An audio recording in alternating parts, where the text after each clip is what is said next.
আমি যখন ক্লাস 9-এ পড়ি তখন আমার বাবা হঠাৎ মারা গেল। Heart attack. রাত্রে বুকে ব্যথা শুরু হলো আর 1 ঘন্টার মধ্যেই সব শেষ। আমরা হসপিটালে নিয়ে যাবার সময়ও পাইনি। আমার বাবা আর আমার মার মধ্যে বয়সের অনেক ডিফারেন্স, প্রায় 17 বছরের।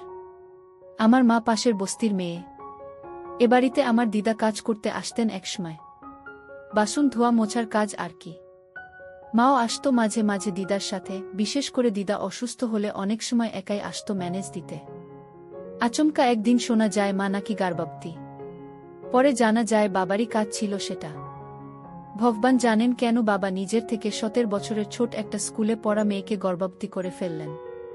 তারপর অনেক ঝামেলার পর শেষ পর্যন্ত মায়ের একটা হিল্লে হলো। ঠাকুরদা ঠাকুমার অন্তে হলেও বাবার সাথে মেয়ের শেষ পর্যন্ত বিয়ে হলো। ঠাকুরদা আর ঠাকুমার অবশ্য এছাড়া আর কোনো উপায় ছিল না। বস্তির ছেলেরা বাড়ি ঘেরাও করেছিল। শেষে একটি পলিটিক্যাল পার্টির লোকাল লিডাররা এসে ঠাকুরদাকে সব মিটমাট করে নেবার পরামর্শ দিলেন। থানা পুলিশ এড়াতে সকলের চাপে ঠাকুরদাকে রাজি হতে হলো। মা বউ হয়ে মনিব বাড়িতে পদার্পণ করল। বাবা যে কেন ঠিক সময়ে বিয়ে করেনি জানি না, বেশি বয়সেই লোকে এসব কেলেঙ্কারি করে ফেলে। এই জন্যই তখনকার দিনের লোকেরা বলতেন সময় থাকতে থাকতে বিয়ে দিয়ে দাও, না হলে কোথায় কি ফুল খিলিয়ে আসবে তখন বুঝবে। ওই জন্য বিয়ের বয়স হলেই বাড়ির বড়রা বিয়ের জন্য চাপ দিতে শুরু করে। তবে সে যাই হোক, বাবা কাজটা খুব একটা ভালো করেনি বলেই আমার বিশ্বাস। ক্লাস 8-এ পড়া মেয়ে বিয়ে করা একদম উচিত ছিল না বাবার। আর আমার মাও কি রকম যেন বোকা বোকা সাদা সিধে ধরনের। বাবা মাকে একটু মিষ্টি মিষ্টি কথা বলে ভুলালো আর মা অমনি ভুলে গিয়ে নিজের বাবার বয়সী লোকের সাথে রাজি হয়ে গেল। ছোট থেকেই দেখেছি আমার মা কি রকম যেন একটু ন্যাকা ন্যাকা কথা বলে, একটুতেই খিলখিলিয়ে হাসে। কে বলবে 2 বাচ্চার মা, এখনো যেন স্কুলেই পড়ে। বস্তির মেয়েদের মতো খালি পরনিন্দা আর পরচর্চা। আমি তো বিয়ের আগেই মায়ের পেটে এসে গেছিলাম। যাই হোক, আমার জন্মের আগেই যে মা আর বাবার বিয়ে হয়ে গেছিল এটাই রক্ষে। বাবা মারা যাবার পর দেখতে দেখতে 2 বছর কাটল। আমি তখন ক্লাস 11-এ আর আমার বোনটা তখনও মায়ের কোলে। মার বয়স তখন 33 কি 34 হবে। বয়স বেশি না হলেও তখন থেকেই কম বয়সে বিয়ে হয়ে যাবার কারণে মাকে একটু গিন্নি বান্নি বলে মনে হয়। আমি কলকাতার একটা ইংরেজি মিডিয়াম স্কুল হোস্টেলে থেকে পড়াশোনা করতাম। হোস্টেলে থাকলে যা হয় আর কি, বড় লোকের ছেলেদের বৎসঙ্গে পড়ে ক্লাস 11-এই একবারে এইচডি পাকা। সেবার গরমের ছুটিতে বাড়ি এসে শুনলাম মা আর ঠাকুমার মধ্যে নাকি বিরাট ঝামেলা হয়েছে। মা নাকি বোনকে ডাক্তার দেখাতে যাবার নাম করে আমার বাবার এক বন্ধু সমরেশ কাকুর সাথে লুকিয়ে লুকিয়ে সিনেমা দেখতে গেছিল। পাড়ারই কেউ একজন এসে আমাদের বাড়িতে রিপোর্ট করে দিয়েছে। ফলে ধুমধুমার ঝগড়াঝাঁটি। এছাড়া আমাদের কাজের মাসি ঠাকুমাকে রিপোর্ট দিল যে মা নাকি রোজ সকাল 9টায় বোনকে কোলে করে বারান্দায় দাঁড়াত, কারণ তখন ওই কাকুটা তখন অফিস যেত। মনে হয় ইশারায় বা চোখে চোখে খেলা হতো। যাই হোক, ঠাকুমা আর ঠাকুরদার বেদম বকাবকির ফলে মা তখনকার মতো ক্ষান্ত দিল। সেবার স্কুলে ফিরে গিয়ে বন্ধুদের কথাটা বলতেই আমার সবচেয়ে পাকা বন্ধু দিলীপ বলে, আরে বাবা, তোর মার যা বয়স বলছিস ওই বয়সে এরকম একটু আধটু ছুক করা এমন কিছু অবাস্তব জিনিস নয়। তোর তো তাও বাবা মারা গেছে, আমার তো বাবা বেঁচে, তাও বাবা অফিস ট্যুরে গেলেই আমি মাকে কাজ করে দিই। আমি ওর কথা শুনে আকাশ থেকে পড়ি। বলি, কি বলছিস রে তুই, এরকম হয় নাকি? দিলীপ বলে, কেন হবে না, ছেলে বড় হয়ে গেলে হতেই পারে। সাধারণত যেসব মেয়েদের খুব কম বয়সে বিয়ে হয়ে যায় তাদেরই এরকম হয়। আসলে ছেলে বড় হয়ে যাবার পরও মায়েদের যৌবন থাকে তো, ফলে বাবারা ঠিকমতো সময় দিতে না পারলে খাই খাই শুরু হয়ে যায়। আরে বাবা, একটা কথা বোঝ, মা হলেও আসলে সে তো ভেতরে ভেতরে একটা মেয়ে নাকি। ঘরে সমর্থ ছেলের সাথে একা থাকলে কাজ হয়ে যেতেই পারে। আমি অবাক হয়ে বলি, তা বলে মা ছেলে? দিলীপ বলে, ও সমাজ যাই বলুক, শরীর তো শরীরই নাকি। যতই মা ছেলে হোক, শরীরের ডাক সব সময় দাবিয়ে রাখা যায় না। আমি দিলীপের কথা শুনে কি বলবো বুঝতে না পেরে বলি, যাই বলিস, ব্যাপারটা আমার কাছে একবারে নতুন, এরকম হয় আমি তো জানতাম না। কিন্তু এতে করে তোদের অন্য ফ্যামিলি মেম্বারদের জেনে যাবার কোনো সমস্যা হয় না? দিলীপ বলে, না না, আমরা এসব ব্যাপারে খুব সাবধান। আর আমাদের বাড়িতে আমি মা আর বাবা ছাড়া ফ্যামিলি মেম্বার বলতে তো শুধু আমার ঠাকুরদা ঠাকুমা আর বোন। বোন তো সবে 4 বছরের হলো। আমি বলি, কিন্তু এতে তোদের মা ছেলের মধ্যে পড়ে কোনো অসুবিধে হবে না তো? মানে যতই হক মা তো গুরুজন। দিলীপ বলে, না রে বাবা, কিচ্ছু হবে না। আমাদের মা ছেলের মধ্যেকার সম্পর্কে কোনো পরিবর্তন আসবে না। আমরা কখনো এসব নিয়ে কোনো আলোচনাই করি না। এমনকি আমি আর মা দুজনে একা থাকলেও কোনো ঠাট্টা ইয়ার্কি করি না বা আমাদের আচরণে কোনো পরিবর্তন আসে না। একদম স্বাভাবিক মা ছেলের মতো থাকি আমরা। এসব নিয়ম আমি আর মা আগেই ঠিক করে নিয়েছি। আমি বলি, তাহলে কিভাবে হয় তোদের? দিলীপ বলে, বাবা অফিস ট্যুরে গেলে মা আমাকে একটা বিশেষ সিগন্যাল দেয়া। ওই সিগন্যালটা পেলে বুঝি আজ হতে পারে, তখন আমি তৈরি থাকি। আমি জিজ্ঞেস করি কি সিগন্যাল? দিলীপ বলে, যদি মায়ের বিছানায় বাবার বালিশটা না থাকে, মানে ওটা আলমারিতে তোলা থাকে, তাহলে বুঝি। মা যদি বাবার বালিশ সরিয়ে সিগন্যাল দেয়, তখন আমি রাতে খাওয়া দাওয়ার পর চুপ করে চলে যায়। কাজের সময় আমরা কোনো কথা বলি না, মানে মাকে মা বলে ডাকি না। কথা বললে বা আমার গলার স্বর শুনলে মা লজ্জা পায়। অন্ধকারের মধ্যে একে অপরকে দেখতে পাওয়া যায় না, তো তাই খারাপও লাগে না। ওই জন্য যা হয় মোটামুটি মুখ বুঝেই হয়। মাও আমাকে নাম ধরে ডাকে না, আমিও মাকে মা বলে ডাকি না। 10-15 মিনিটের তো ব্যাপার।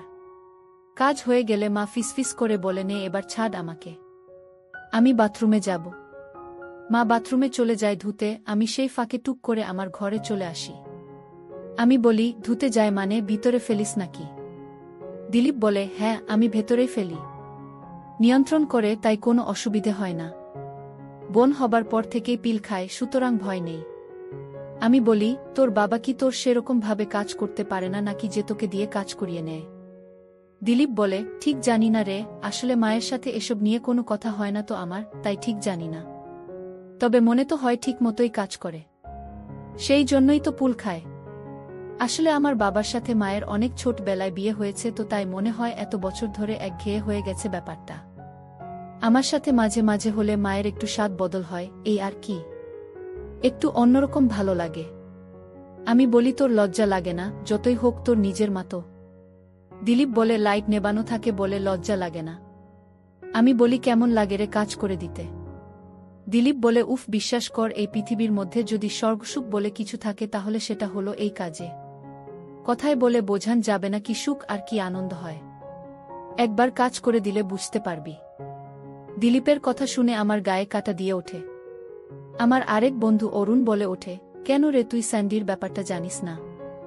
আমি বলি, কে স্যান্ডি? অরুণ বলে, আরে সেকশন বিতে পড়ে ওই লম্বা মতন ছেলেটারে, সন্দীপ সাহা। আমি বলি, হ্যাঁ হ্যাঁ, ওকে তো ভালো মতো চিনি। ওর কি কেস আবার? অরুণ বলে, ওরও তো মায়ের সাথে লটঘট। দিলীপ বলে, না না, ও এমন না। অরুণ হাসে বলে, এমন না মানে? ওদের তো জয়েন্ট ফ্যামিলি, সবসময় বাড়ি ভর্তি লোকজন। তাছাড়া ওর বাবা অসুস্থ, একবারে শয্যাশায়ী, সারাদিন বাড়ি থাকে। সুযোগ কোথায় কাজ করে দেওয়ার? সুযোগ পেলে দেখতিস একদিনে পেয়াতি বানিয়ে দিত। আমি বলি, ওর কি কেস রে?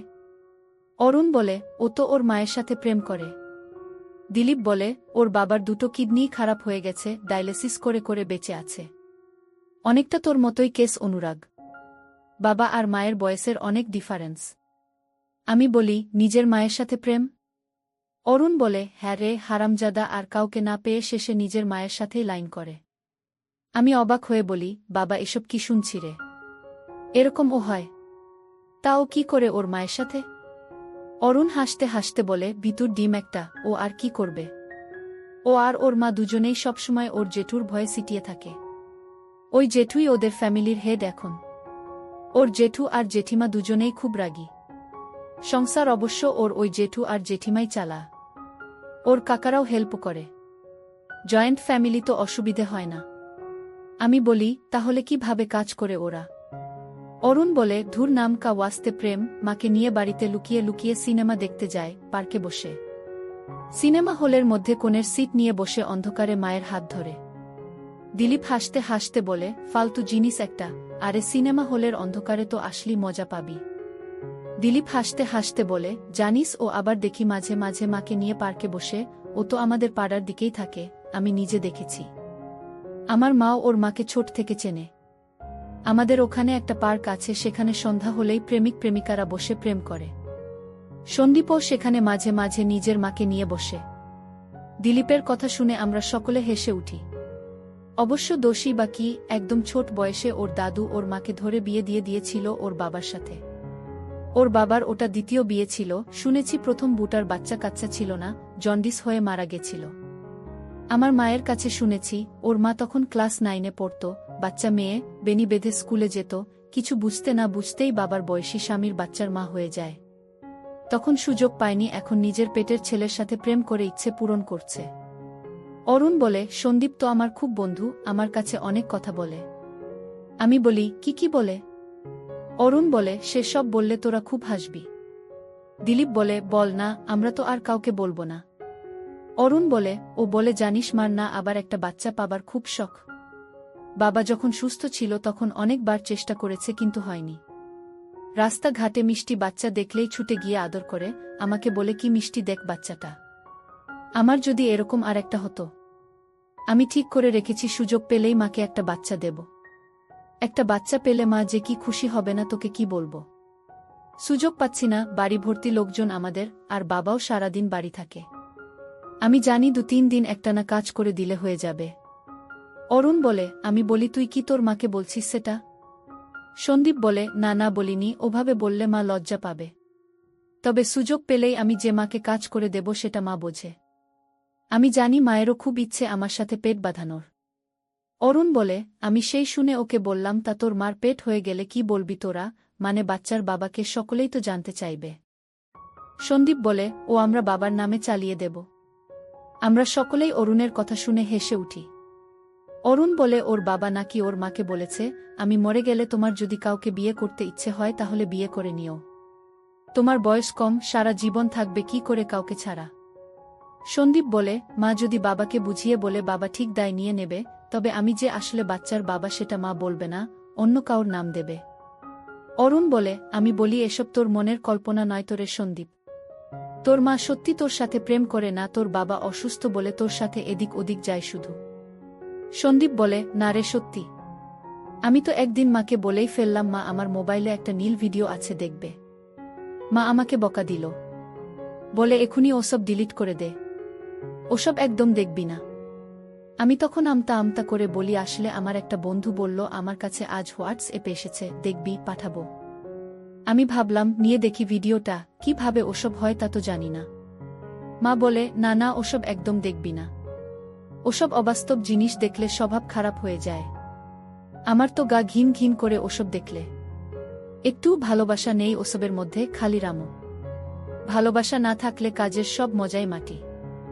দ্বারা আমরা একদিন একসাথে থাকার সুযোগ পাই। আমি আর তুই খুব ভালোবাসাবাসী হবে, তখন দেখবি ঠাকুর ডুবানো কত সুন্দর। সন্দীপ বলে, তখন আমি বললাম, কিন্তু মা আমি তো জানি না কিভাবে কি হয়। মা বলে, ধুর বোকা, ওসব জানতে লাগে না, দেখবি আস্তে আস্তে স্বাভাবিকভাবেই হয়ে যাবে ওটা। ওর জন্য ওসব ভিডিও দেখার দরকার নেই। সন্দীপ বলে, আমি তখন বলি, মা কবে হবে তাহলে? বাড়ি তো ফাঁকা পাওয়াই যায় না। মা বলে, হবে, সুযোগ আসবে, ধৈর্য ধর। আরে বাবা, আমিও তো ভেতর ভেতর অনেক দিন ধরে ছটফট করছি। এরপর দিলীপ বলে, আচ্ছা অরুণ, তুই আমাদের সিনিয়র ব্যাচের ক্লাস 12 সেকশন সির প্রতাপের কথা জানিস? অরুণ বলে, হ্যাঁ জানবো না আবার, ও তো পড়াশুনো ছেড়ে দিয়েছে। দিলীপ বলে, ছেড়ে তো দেবেই, ওর কি আর স্কুলে আসার মুখ আছে? অরুণ বলে, কেন রে, কি করেছে ও? ওর ব্যাপারে কোনো খবর তো আমার কানে আসেনি। দিলীপ বলে, আরে 2 বছর আগে ওর বাবা মারা গেল হার্ট ফেল করে। ওর মার কোলে তখন 5 বছরের ছোট বোন। গত বছর ডিসেম্বরে ও করেছে কি, বাড়িতে ঠাকুরদা ঠাকুমা আর কাকা কাকিমাকে বুঝিয়েছে যে বাবা চলে যাবার পর থেকে মায়ের মনটা খুব খারাপ হয়ে আছে, মাকে কদিন পুরী বেড়াতে নিয়ে যেতে চাই, তাহলে মায়ের মনটা একটু ভালো হবে। ওর ঠাকুরদা ঠাকুমা মতো দিয়েছে। এই সব বুঝিয়ে মাকে আর বোনকে নিয়ে 1 সপ্তাহের জন্য পুরী গেছে, ওখানে গিয়ে নিজের বিধবা মাটাকে 1 সপ্তাহ ধরে ঠাকুর ডুবিয়ে মাথায় সিঁদুর দিয়ে দিয়েছে। আমি তো দিলীপের কথা শুনে অবাক, ওদের এসব আলোচনা যত শুনছি তত অবাক হচ্ছি। আর মনে মনে ভাবছি আমি ও আমার মাকে কাজ করে দেব।